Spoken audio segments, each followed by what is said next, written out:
And now it is my great pleasure to introduce David Oates. David Oates writes nonfiction and poetry about urban life and the natural world. His personal essays are widely read in newspapers, through Writers on the Range Syndicate, and in popular environmental and scholarly periodicals, including Creative Nonfiction, Earth Island Journal, Orion, High Country News, and Northern Lights. In Portland, he teaches the Wild Writers Seminar and writing courses at Clark College, Marylhurst University, and beginning this summer at the Pacific Northwest College of Art. His next Wild Writers Seminar will be offered this fall, a workshop for experienced or aspiring writers. David's previous books include City Limits, Walking Portland's Boundary, and Paradise Wild, Reimagining American Nature, both published by Oregon State University Press. In 1989, he published what Daniel Philippon has called one of the first books of eco-criticism, called Earth Rising, Ecological Belief in an Age of Science. David is also a poet. His poetry has appeared in many journals, including Yellow Silk and Poetry LA. A book of his poems called Peace and Exile was published by Oyster River Press in 1992, and his long poem, The Heron Place, was a finalist for the Pablo Neruda Prize in 1998. His current writing project is a nonfiction novel he classifies as Chinook Kabuki prose opera set on the Columbia River in Japan and on the high seas in the 1840s. Tonight, we are here to listen to him read From What We Love Will Save Us. This new collection of essays explores the way we are living together in urban places, and the challenge of bringing joyous, creative spirit to a culture so long inundated with political hypocrisy, greed, and outrageously bad behavior on the part of those who pretend to govern us. We are fortunate to count many good writers in our number here in Portland. David Oates is one of the best. He is thoughtful, angry, hopeful, and articulate. He reminds us to live a purposeful life in the face of grave danger with these words. Our job is to work on what we love daily with precision and determination. I cannot think of a better directive. Please join me in welcoming David Oates. That are serious and profound, or at least that want to be. And I began to notice that the shorter I wrote, the better I wrote, and the more people I could reach. And I began publishing short essays in some regional newspapers and magazines, like High Country News, my favorite, it's a beautiful regional tabloid from Colorado. And once that piece appeared, it seemed to define a different pathway for me, one that was heading more for the heart and less for the, the academy that I had come out of. And the shorter and the hardier I worked, the better I liked it. And as it defined a path for me, I began to see these essays as linked together. And once I committed to that, which became this little book of 25, mostly short essays that try to explore our situation as we found ourselves in the years between 2000 and 2008, often frustrated, often enraged, often seething, often with that vein right here going thump, thump, thump, and wondering what the heck should I be doing, what's my responsibility, what's my correct role in this alleged democracy as a citizen of the world, as a human being. Very hard to know. I never figured it out, did you?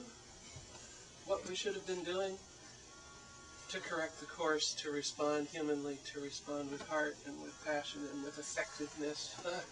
Never figured that out. But this book of essays aims to register that experience.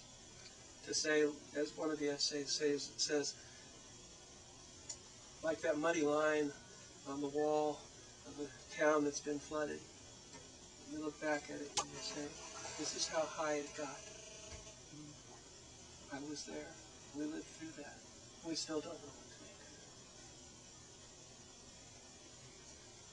well, you can't live on outrage, and although there are moments of outrage in this book, and I tried hard to speak honestly about what we had been doing and what others had been doing in our name, I also figured out pretty quick, as we all have to in our lives, that you have to find what you love and what gives you pleasure and soak up as much of that as you can so that you can have strength for the fight and so that you know what you're fighting for.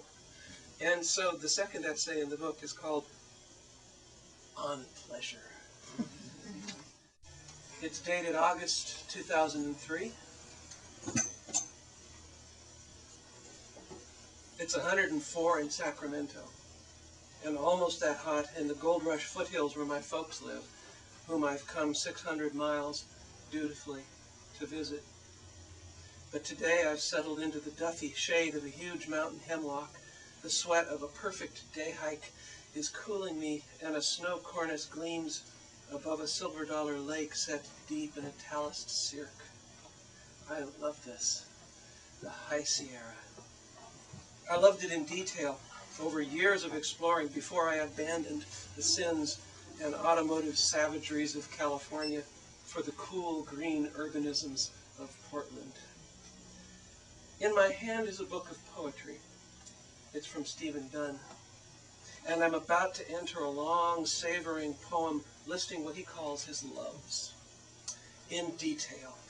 Things and people and how much he loves and with what precision and determination. He loves the ocean in winter. He loves shifting from second to third. And a quote, he says, I love the carpenter bees in spring mating in air, and I don't mind the holes they make in my house. I love the way sorrow and lust can be companions. I love the logic of oxymorons and how paradox helps us not to feel insane. That singing is what a kiss is like with my beloved, who, like me, is a man on the downward slope from 50, our charms abating. No matter. Our kiss echoes that song. Or does that song really echo our kiss? I couldn't say. They are prismed together, one shading off into the other. All real pleasures are without hierarchy, I guess, each one absolute, and each one more sacred than a dozen decalogues of prohibition.